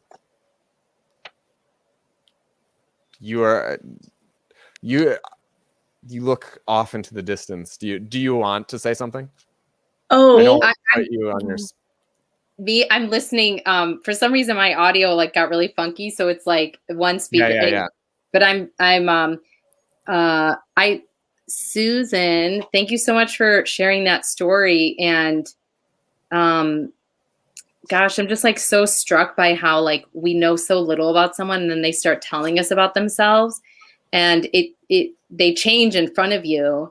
And so for me, you just changed, right? All these other identities emerged.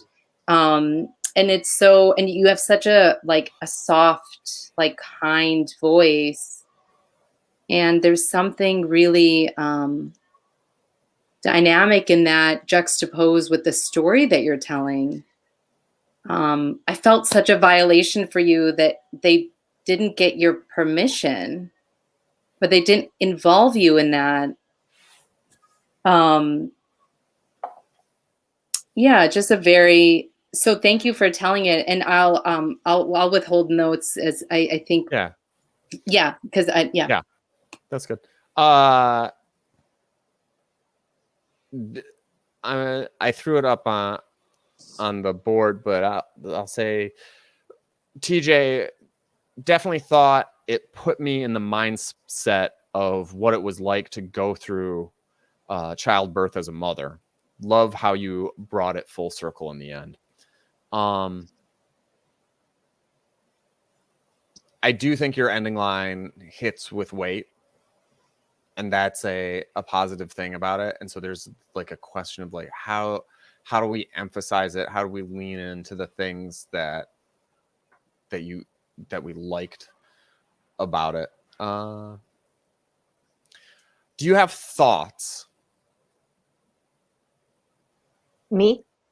Yeah, right now from what we said. I feel like our notes have been so general and just like, we kind of like this, kind of like you could massage this other thing, but it doesn't give you a sense of what the next telling would be. Sorry. Yeah, just probably, more places, like you said, where I could throw in, if not true programming, other people's agendas that are, on top of you that you have no control over, like the doctor, not wanting to hang out all night long, waiting for this baby, really. Yeah. Yeah. I'm kind of feeling like there might be, maybe this would be one of those times to just, this seems like a difficult ask, but if we brainstormed as a group right now, like with just sort of the idea of what are things that we could think of that where we've been matrixed, we got programmed, and we didn't see it coming. And could we just like play around with that space? And can you come up with other ones, Susan, in your own life, or ones that maybe Michael talks about? Does he have like specific things where he's like, oh, this isn't me, this seems like a glitch in the matrix? Or well, Michael sometimes hears them, like he hears them talking. Yeah. Yeah. Yeah. I just had this sort of idea that this is pretty crazy. So that you could do the voice, like, oh, Susan, go, you have to do what the doctor says, or, do Michael's voice and then hear that repeat as like it's some kind of outside program. I mean, I've never seen The Matrix, believe it or not, but obviously maybe you can tell from my feedback, but it's kind of like how that just how to kind of really incorporate that, the way it either was working in your mind has worked in his mind, and just that feeling of you just didn't first of all, you seemed so alone in this. You almost never mentioned your husband, except that he parked in the wrong place and took you to the wrong door. You're so alone in this. And so, and how much it must have felt like you were just being programmed by the system, from the nurse, from the going to the hospital, from your water breaking to the, some way to really focus on that. And yet, you got through it. But yeah, Donette pointed out she wants to hear more of you in the story, and specifically like what's going through your head. You know, we see it and we see the physicality of the pain and the awkwardness, but I think that there is sort of a, I don't know what the word is, but there's a detachment of this is happening to me rather than oh my god, this is happening to me. And maybe that's not how it felt, but if it didn't feel like an out of body experience, then you might be able to go into it more and talk about being scared. Did you feel like you were taken advantage of, or was it like, oh, this is a society? No, I felt like I felt like I was tricked. I mean, she specifically said to get me to take the epidural that this would help me push Michael out. And once I was paralyzed from the waist down, I don't have a lot of medical knowledge, but I'm pretty sure doesn't help you push anything out. And then to go through the farce of making me try to push, which it just was like maddening, you know, as if I'm just an idiot. Yeah. Yeah. I mean, and then I did it. Like, yeah, okay. You know, like that. Yeah. Yeah. Is anybody coming around to ideas about Matrix stuff? I feel like there is some of that with just like school, and there is this sense of like programming us and like go to college, do this, do that, and Michael says that a lot. It does work, but in part it works because we go along with the myth, right? We accept it. Oh, you can't get the job without a degree. Why could you? You know, oh, you must not understand this thing if you didn't read the book. You must not, you know, there's no other way to gain that experience. Oh, you haven't lived through it? Then I can't trust you. Those sorts of things happen to people. Susan, I don't know if this will help in the retelling of the story at all, but if we're talking about the Matrix, I think about Agent Smith, and he pops up a couple of times in the movies, and he's giving those messages. He is the literal face of authority in the Matrix.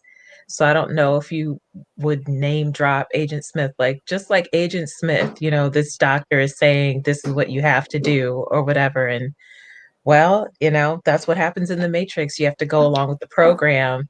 I don't know if that would help you at all, but he's like a recurring motif in the movie, and maybe that idea of an authority figure popping up in the different places in the hospital and stuff could be a recurring touchdown. Yeah, that sounds good.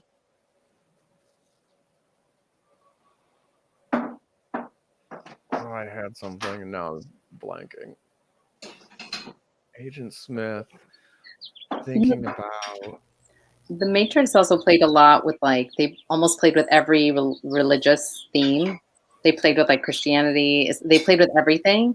And the other thing is that people say that for the Wachowski sisters, that, or I think they've even said it, that the choice of the pill was also about hormone therapy, like this like journey that they were going on in their transition.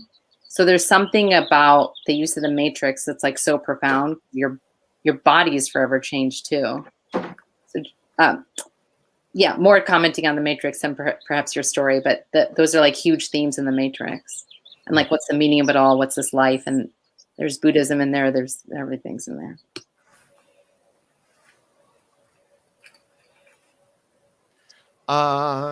Yeah. So how do you feel, Susan, about a second telling? Yeah, I mean, you know, usually you're like, you know, not tell the whole thing again, like start someplace. Do you want the whole thing told again? Or is there a section you'd like told? I think we could go through the whole thing. Okay. If you've got notes I got some notes, yeah. All right. We'll see. I don't know that it'll change a lot, but we'll see. Okay. Okay. My 24-year-old son, Michael, says we are in the matrix and that we are all programmed. Maybe perhaps I programmed him, but I didn't know it.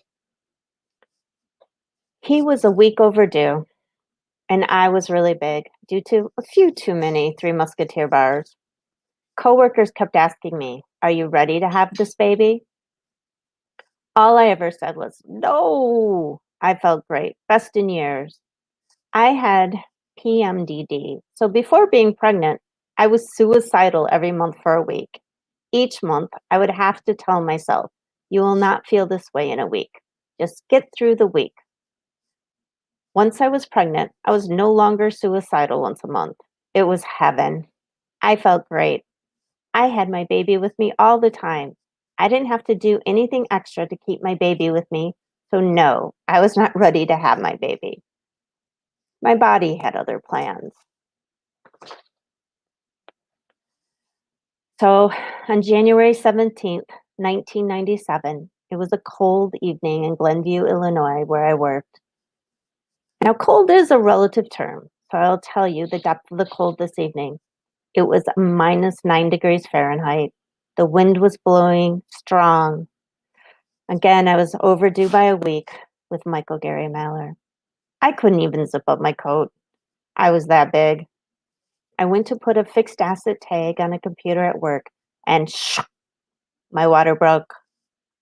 Luckily, we had enough time, or enough women who had given birth before at work who knew it was time to get me home.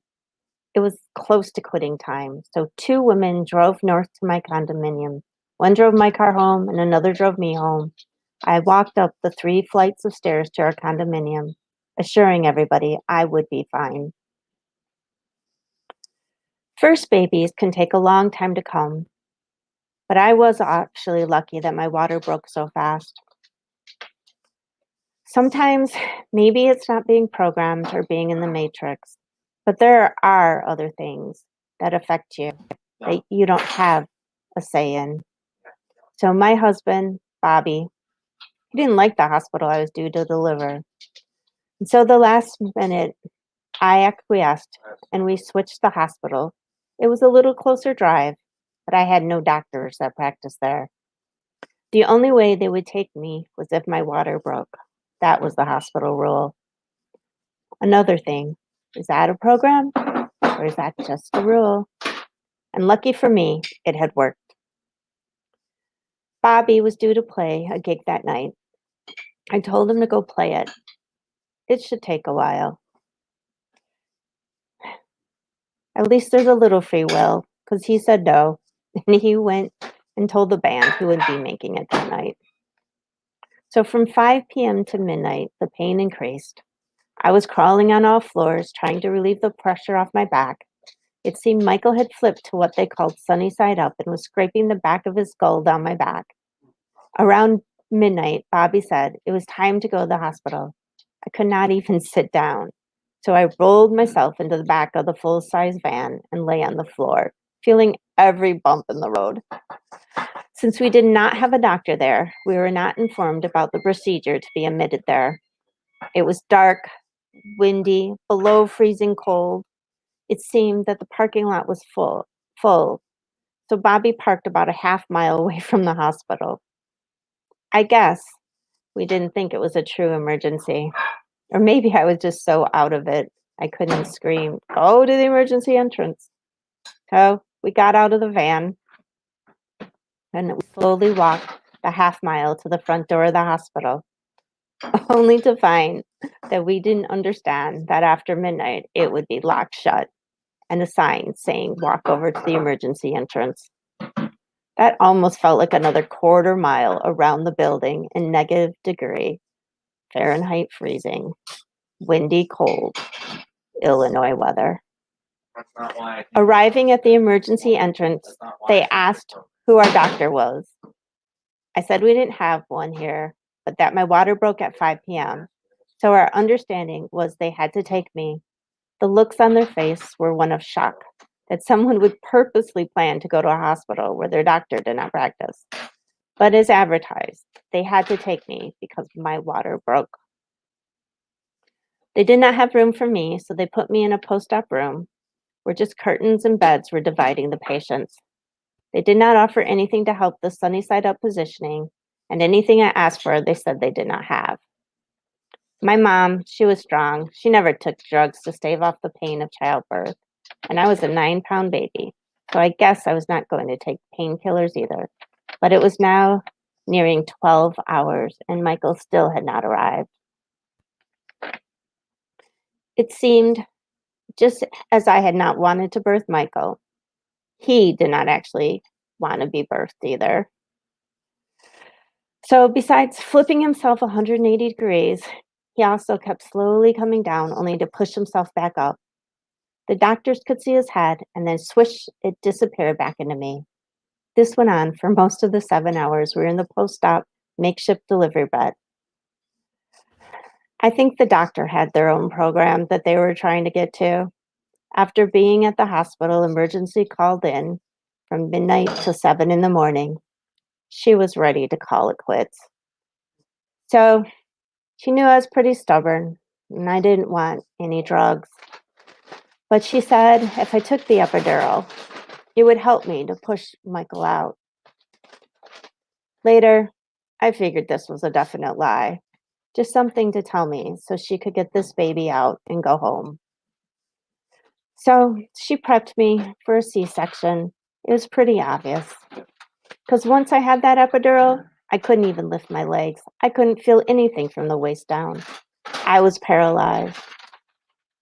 But instead of just admitting it all, they kept going with the ruse that this was to help me push Michael out. They even made Bobby take a leg and a nurse take a leg and tell me to push.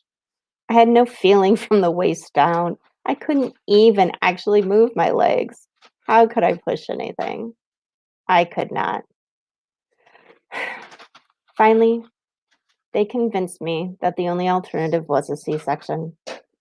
We teased Michael to this day that he was not ready to come out into this world. Or was it me not ready to give birth to him? Was it just a program all along?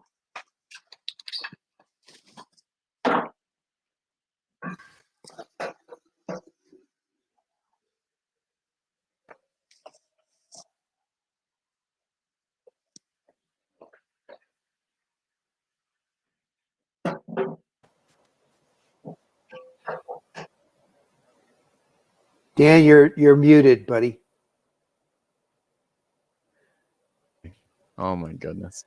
Thank goodness, because I dropped so much stuff while she was telling her story on top of everything else. I was so embarrassed. So thank God I was on mute. Susan, I just want to say, I guess the first time I missed too much because of the audio, because I really got it this time. And I really like what you did with this story. Thank you. Thank you. Yeah. Your improvement from like when we started this process 8 billion weeks ago is really impressive, Susan. And thanks for doing this with us. I think your stories are really sweet, and they're stories that people don't have access to, yeah.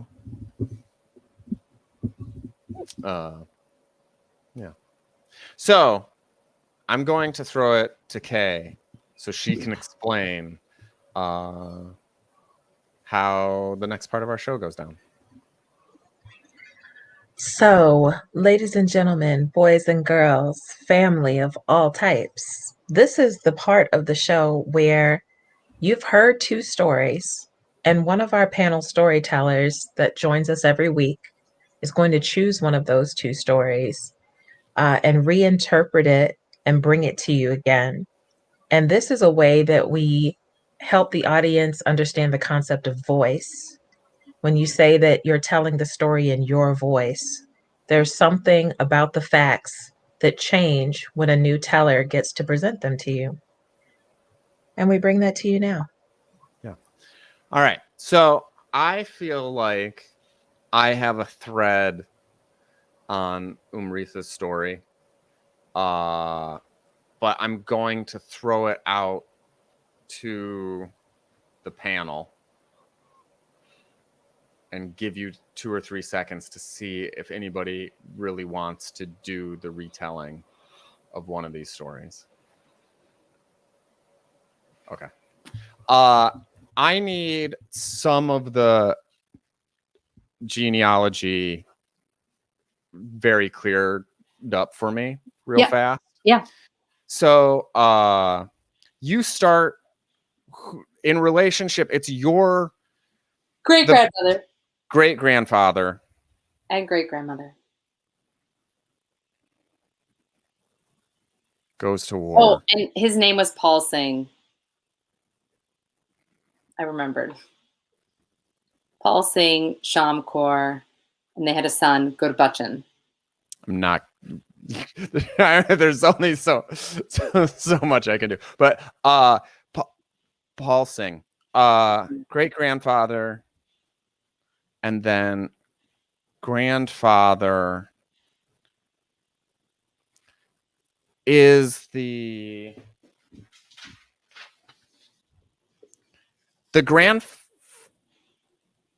grandfather is the one who picks up the mantle and becomes a teacher. Yeah.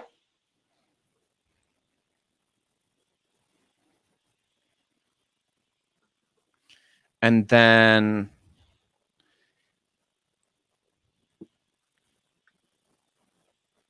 your father. Okay. The pregnancy at 9 months, Mm-hmm. when Paul Singh gets back, Mm-hmm. is not his child. Mm-hmm. Okay. Scandal. No, I've just got it right. Okay. Cool.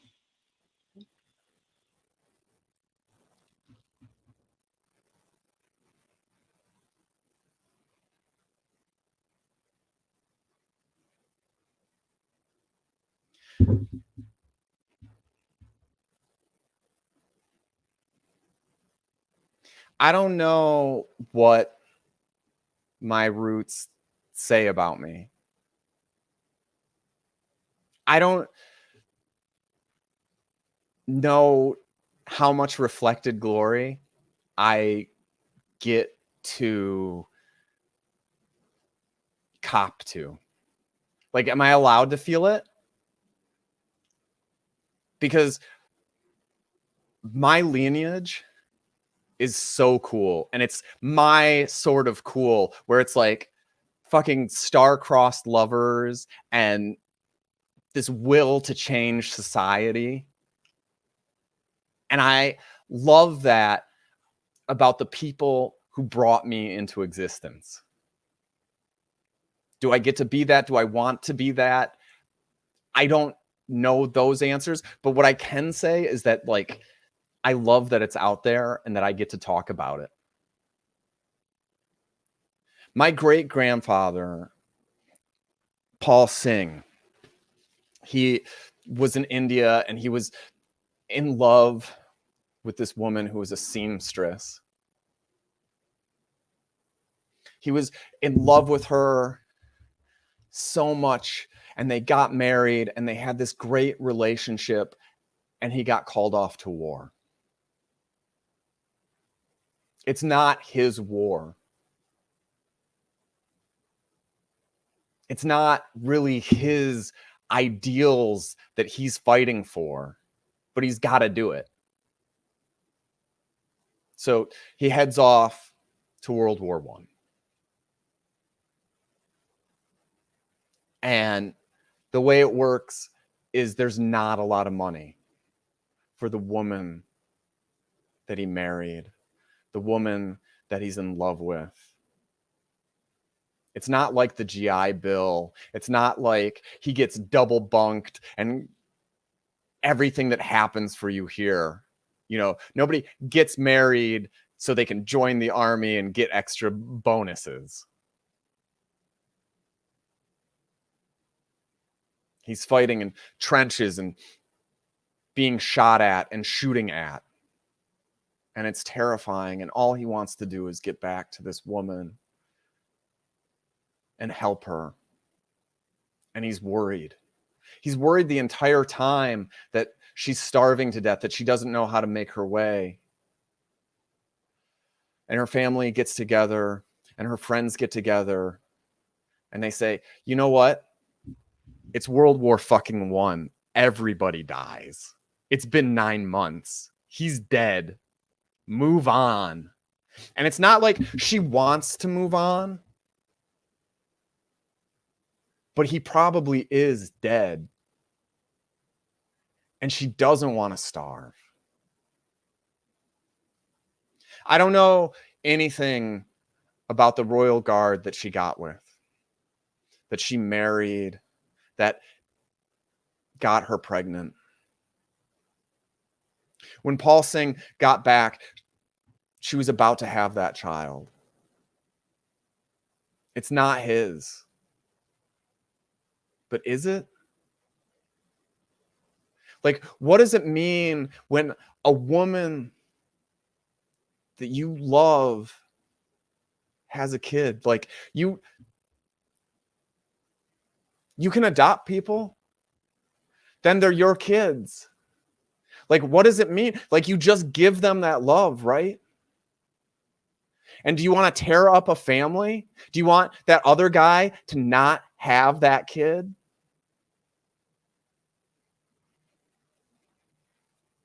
And he's sort of a philosopher, my great-grandfather. An optimistic philosopher. So he turns and he dedicates this life of his to preaching about what he saw as the systemic issue. That in society, doesn't matter sometimes how hard you work or how hard you fight. What the grind is. If you can't make ends meet, you've got to find other ways. And sometimes if you can't make ends meet, then love crumbles.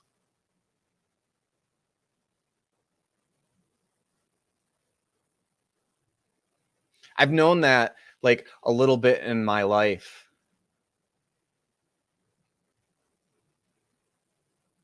But I didn't realize how much I knew that until the first time I dated somebody who was like financially stable, and how much stress was just completely relieved from me. That there was these women that I was dating, and it just stresses you out. Whether it's fair or not fair, and it's not fair. So he spends his life preaching about equality for men and women. They should get to do what they want to do and move up and down the ladders of life as they see fit. And if we get people to have equality, whether it's equality of opportunity or equality of just giving it, you know, once you get there, it solves all these problems. He ends up having a son of his own who goes on to be a teacher. And his son goes on, has me. I don't know what I get to keep, but I'm happy I get to tell the story. Thank you so much.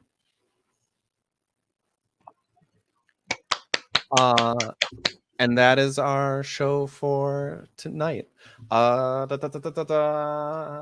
a button. I've thrown it up before. There's almost no chance. No. I threw out some books. There's some really cool books that I highly recommend. Let me switch what this looks like. I'm going to throw up the Discord and get the link again. How to Hide an Empire is a really fun book by a friend of ours, Imawar.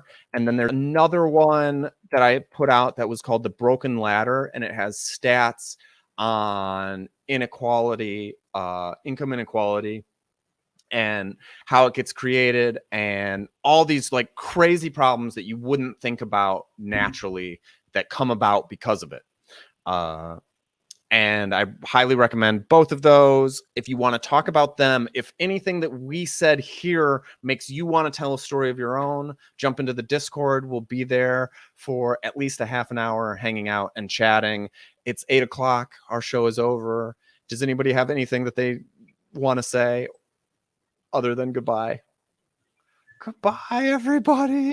Good night, everyone. Yes, thank you for wonderful storytellers, for a wonderful show tonight. Thank you. Very thoughtful, Brokey. Thank Bye. you. Yeah, thank you, everyone. Thank you.